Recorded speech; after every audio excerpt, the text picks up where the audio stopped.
welcome to Stitch with Me. Today we're going to continue the work on our Peacock Mandala.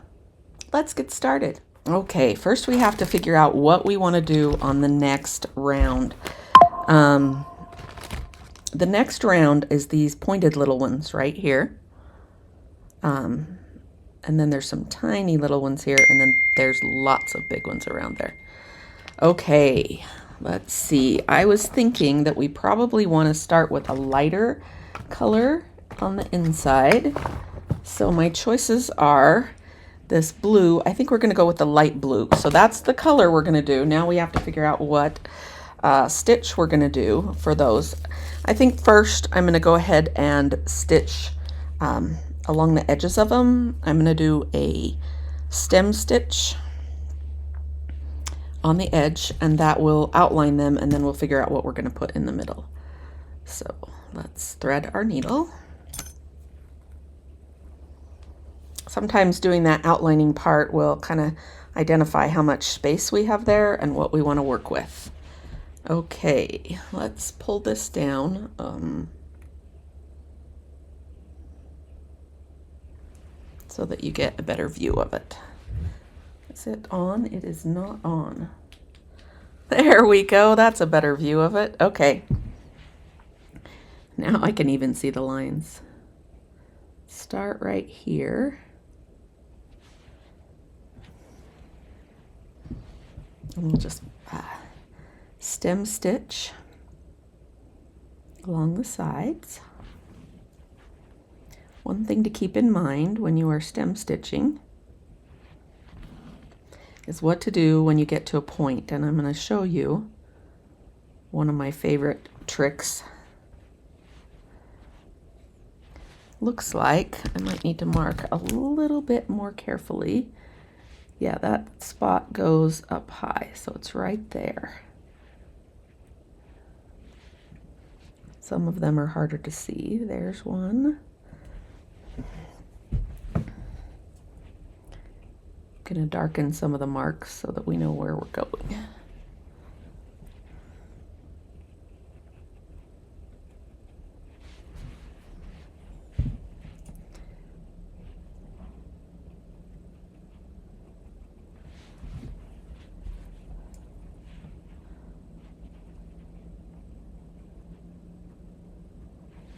Okay, there's that one.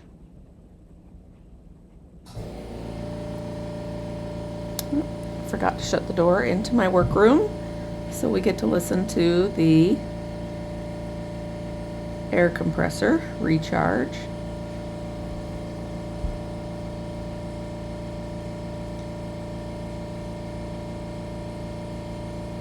There we go. Okay. Now I feel like we can see them well enough, we can work on them. So when we get up to this corner right here, one of the techniques, it depends on what I am using. If I am using something that I can put knots on the back of, like this wool, if I'm doing wool, then I will take it to the back, and if I can't put a knot, I will loop through my last stitch just so that it holds it in place, and then begin again. If I can put a knot, I usually just actually stitch or tie a knot and then go right back through the same hole down to the other side.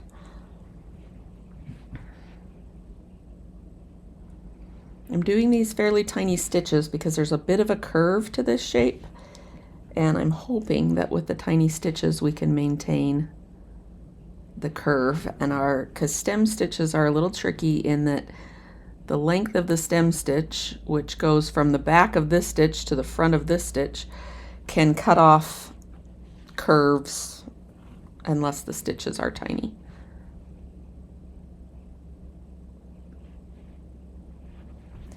There's our last one there, and we'll go down. Oh goodness, this is turning out to be pretty colors. And come back up at the next one. All right, this one I'm going to show you how to. Now, what do you think is going to fit nicely in that little shape?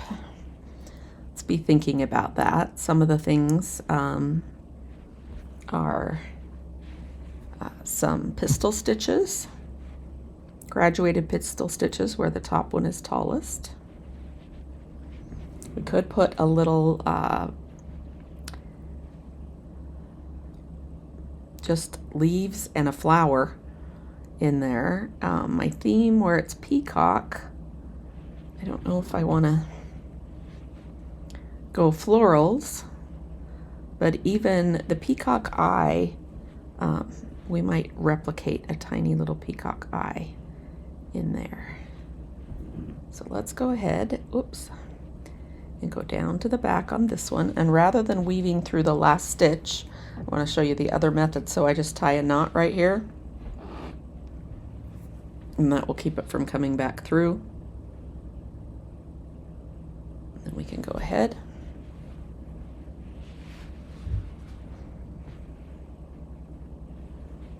and keep going.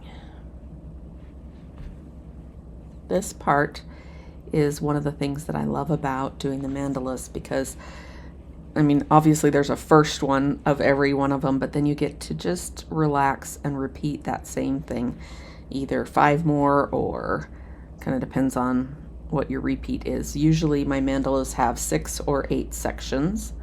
I have a couple that are more than that, but it just means you just get to repeat what you already did, so it doesn't require a lot of brain power.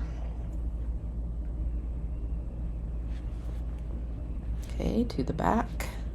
This one jumps a little bit because these don't touch. These little sections have a bit of a gap in between them.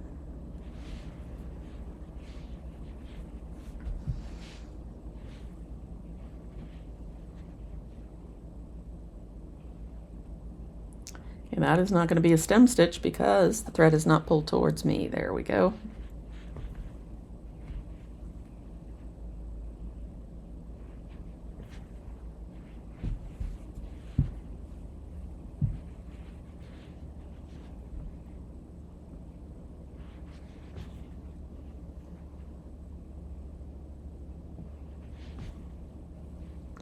Let's go to the back. Tie the knot, go back to the front,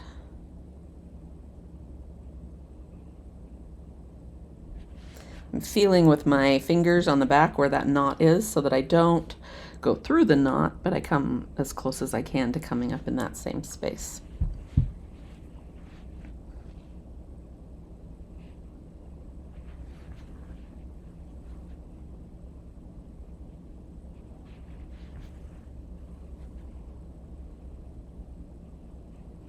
I'm flipping up my little buttonhole round here to make sure that I get down far enough, but I'll flip that layer back down. I just don't want to have a gap there.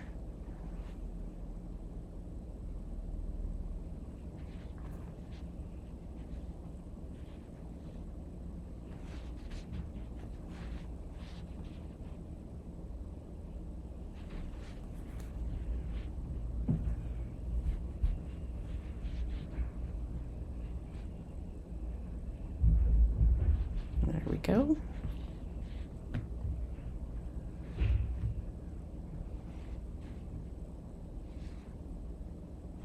Okay, I can't remember if I had that on the right side or not. Loop down towards me, so yep, that's the right side.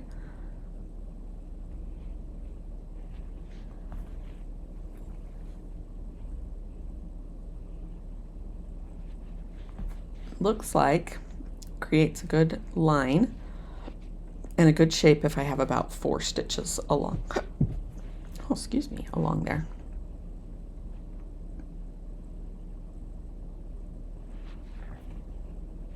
It's not quite as tiny as it was on my first one to do 4 stitches, but it looks like I'm getting the same results, so. Okay, now, again, my finger on the back's job is to keep that knot out of the way and make sure that when I come back up to the front that I am not going through the knot and that I'm getting as close as I can to the right spot.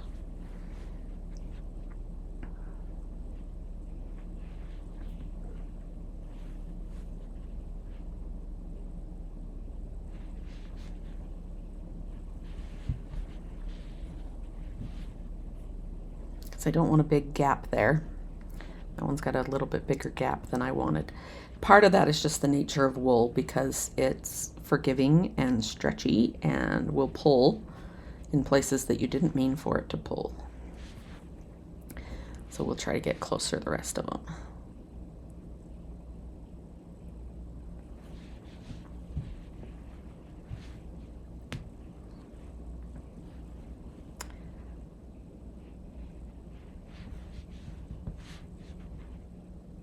One, two, maybe 5. 3. I'm going to lift my string up and let it untangle.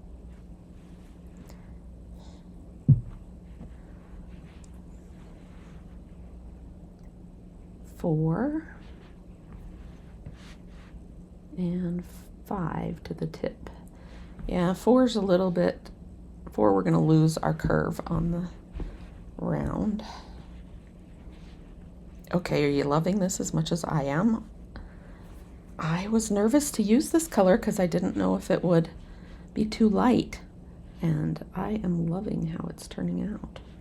Okay, middle finger on the back to hold the knot out of the way so that I can come up through, hopefully, the same hole. There we go.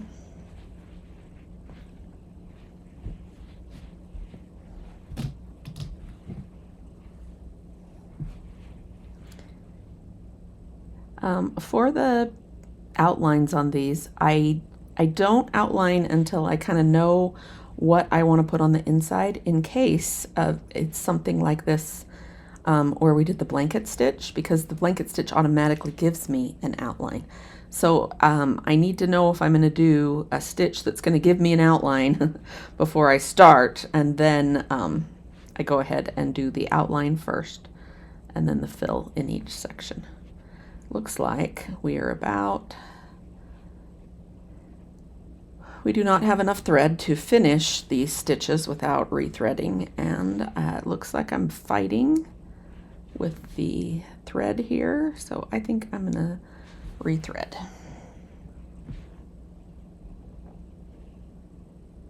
Yeah, it's kind of untwisting a little bit. I'm losing the quality of the thread, which because I had, now if I had enough to make it to the end, I probably would keep going. But since I don't have enough to make it to the end, I'm going to go ahead and rethread. Now remember, when you have these, oh, can you see that this one is ready to slide off? Usually you can pull your thread out about 3 times before you have to tighten your guards that are on it, or your tape. So I'm going to go ahead and pull off what I want for the rest of this. And hang on to it, because these will go crazy. And I'm going to wrap it tight as I can. Now I will be able to pull about 3 more strands off before this gets loose enough that I have to tighten it again. I had the Wonder Guards for quite a while until I found this one, Hugo's Amazing Tape. Now I just cut a length of Hugo's Amazing Tape off, and some people like the 1-inch one, but the 1-inch one doesn't cover as much of it. I prefer the 2-incher because it covers most of the thread, and I don't use it on my cottons. I just use it on the Razzles and Dazzles because they are slick and will do this if given a chance. Okay, I still have one. I think I still have it when I first bought it, before I knew that would happen, and I opened it up and set it down and it went everywhere. Okay, I am sure on this one, even though it looks like my line goes down here, it's got to go that far so that it matches the others. So this has got to be the accurate line right here. All right, 3 more.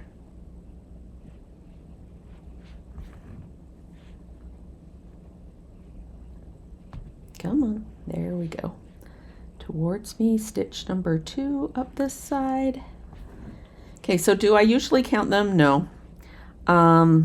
But counting them will help me keep them even from spot to spot. But as you can see, that one made it in 4 stitches. Well, If I go from there to the point, yep, it will work.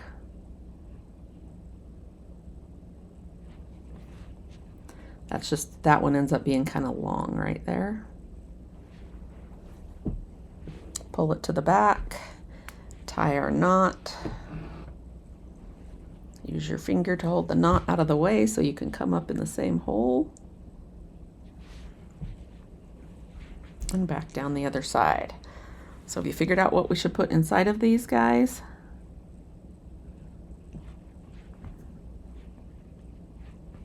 I do not have in my head exactly what the coloring is for a peacock eye feather, the feathers that look like eyes.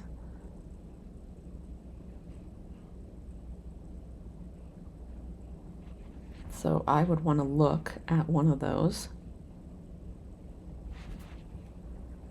to decide what to do. If I'm going to try and mimic that flower, I would do it so that it looked as much like a peacock eye as I could. I mean, it's my full intention to do peacock eyes in these guys, but little tiny something that resembles it down here, because that is the theme for this one for me, is the peacock. This particular one, this framework, is called the Motif framework. It's framework number 3, the Motif one. And what I was thinking with the Motif was to create one that had enough space that if sunflowers was your motif, you could go ahead and put sunflowers in these guys. And you could make the center be a sunflower. Or if your motif was, I don't know, butterflies, that then there's room for butterflies in each of these. So yeah, that's why it's called the Motif one. The others don't have as big of spots. They still have, you know, spaces in them, just because that's the nature of a mandala, but they don't have enough, don't have as big as spaces as this one does. Okay, take it to the back. I have been stitching out here under the camera for, today is day 3 of me spending most of the day out here stitching under the camera. I'm working on my Stitch Dictionary app, and it will have videos of me doing all of the stitches that are in the collections. So I've been recording stitches for that. I have a stack of little squares of fabric where I have stitched the stitches. Right now, I mean, it's an ongoing list. It gets bigger and bigger all the time, but right now I have 135 stitches in the initial stitch collection. And I have 50 left to record. I've recorded 85, and I have 50 left to record. So today is another day of recording.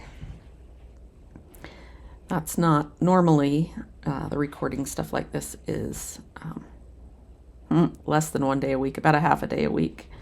But when I have a special project, like if I finish a quilt and I have a lot more recording to do, then I will spend more time here.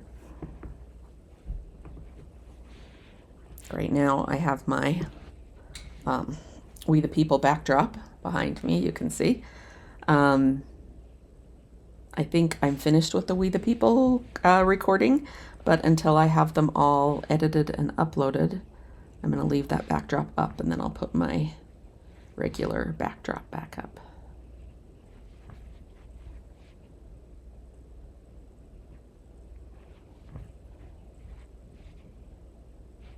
All right. So my second choice would be just to do 3 pistol stitches in each one, because that would give me almost like little flowers or little eyes on a stick. But if I did that, I wouldn't, they'd be the same color. So I think I want to do something a little bit different. I'm going to bring up on my computer over here. Hopefully I can do that at the same time. I just want to do a search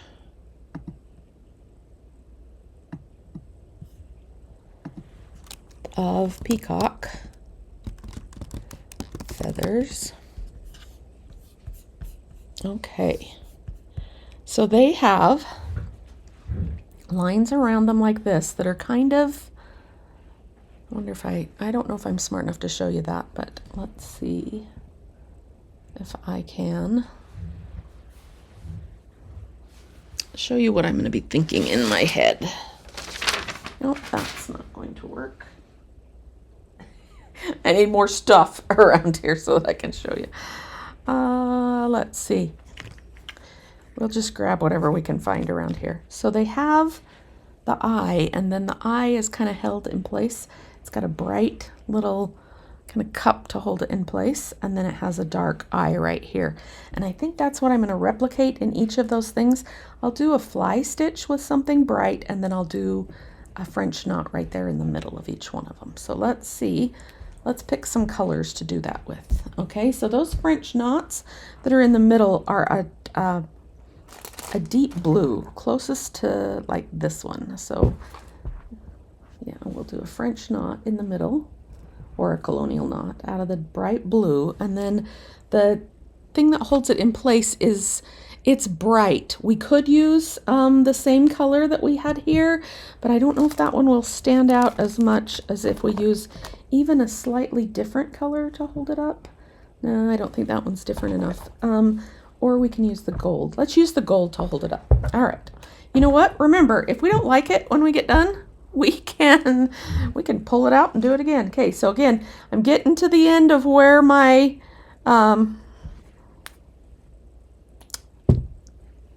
amazing tape on here is not tight enough. So I'm going to, remember, I take it out the side so you'll be able to pull it off from there, and then just tighten back up so that it's nice and snug. There we go. Okay, let's thread our needle.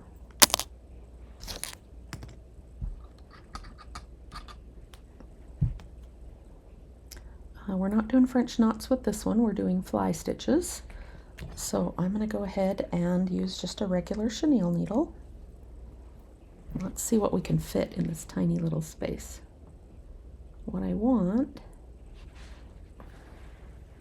is a little fly, and I do want it to have a little bit of a tail. Not a big tail, just a little tail.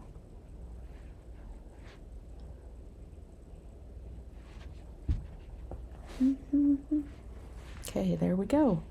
Oh, I think we're gonna love this. Okay, so I'm going not quite halfway up and fairly close to the edge.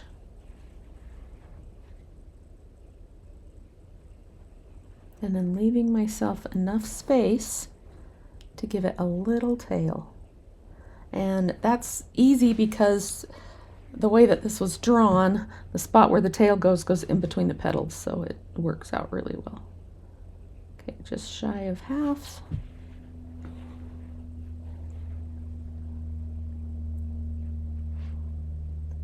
Down here. And make the tail. Now, normally when I'm working on a project, I have a lot of needles, okay? So, because I have found that one of the things that takes the longest is rethreading needles. So I usually have a package of needles with each of the projects that I'm working on. Or, you know, depending on whether I have 24s or 22s, I might have a little bit more than a package, or I might have half of each package. And I leave those threaded with the project until I need that needle. Because that way, if the next thing I come back, the next row has some gold in it, I already have that needle threaded. So that is one of the things that I do that saves me time in my stitching.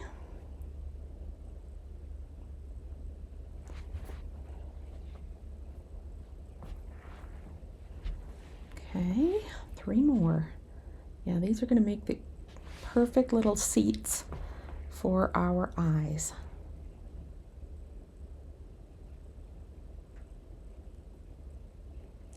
I'm wondering if we're going to wish that we did another V inside of this one. It depends on how large those French knot eyes are going to be. So we'll try our first one and see what we think. I'm not looking for making, have to unwind the yarn again. I'm not looking to be able to make,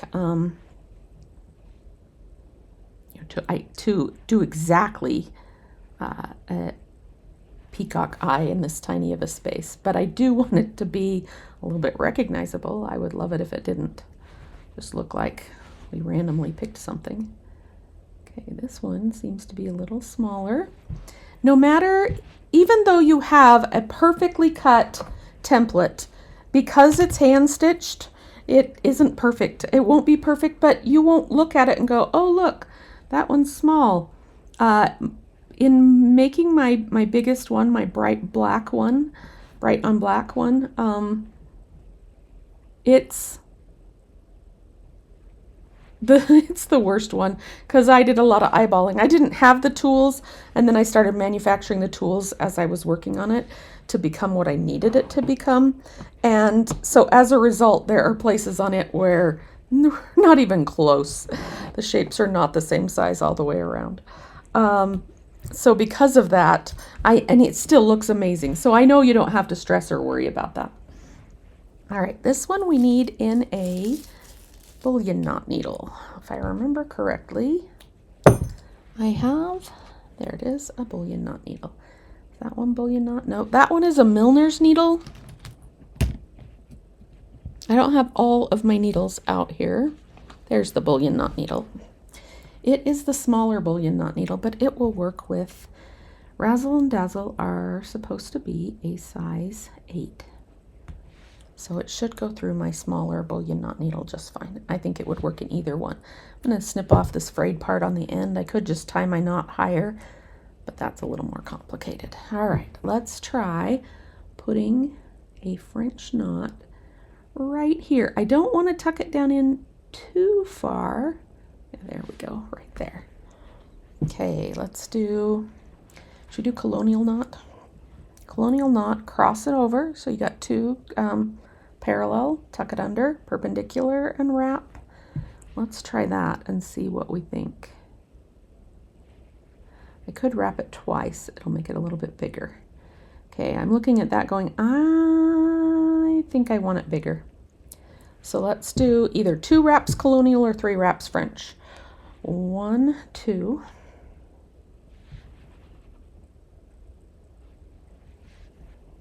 And then remember, you have to snug it down. Both of them have that same issue. And that would be super important with this thread. Oh, yeah, that's perfect. That gives us our little eye in the little thing. Now, you'll notice that I'm not tying it off in between, which means that on the back of this, I'm currently traveling at least a ½ inch. I'm not worried about it because this isn't going to be decorative. It's not going to be worn. And the back of it will be protected afterwards with whatever finish I put on it. So I don't need to worry about it getting snagged back there.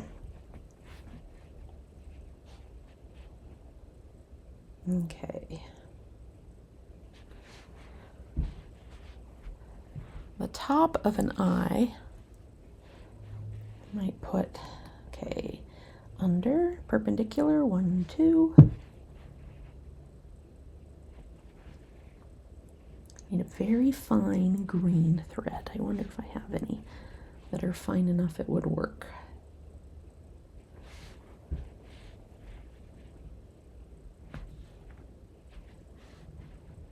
Perpendicular, 1, 2. Ouch! That's what happens when you have your finger in the way on the back.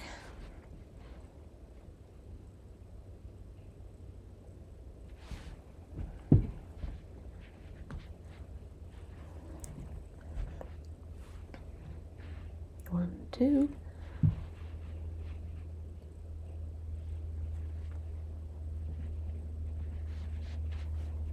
Pull it through. Okay. Next one.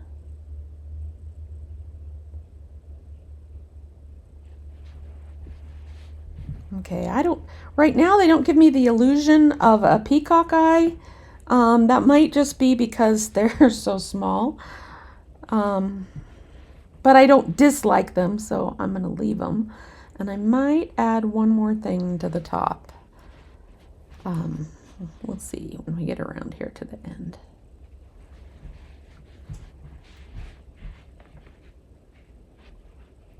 Come on. Parallel, tuck it under, perpendicular, 1, 2. That's your quickest. Those are my little catchphrase for doing a colonial knot. I have it pulled, yeah, there we go. I have it snug tight. And once again, I'm nearing the end of my thread where it starts to get more unraveled and a little fussier right here. Oh, it looks like it's twisting. So let's try untwisting it and see if that will help us get this last one through without too much trouble. Parallel, under, perpendicular, over, 1, 2. Thread in the way. Let's go back down. Right, if I were going to add something else to this, it would be something that kind of made the top, I don't know, spray out a little bit, like a little green line that goes kind of go out like this. But it would need to be a really thin line, so I would need to use something like the Glamour line where it's really thin. And I don't think I want a solid color in there, like in a size 12, although that may work.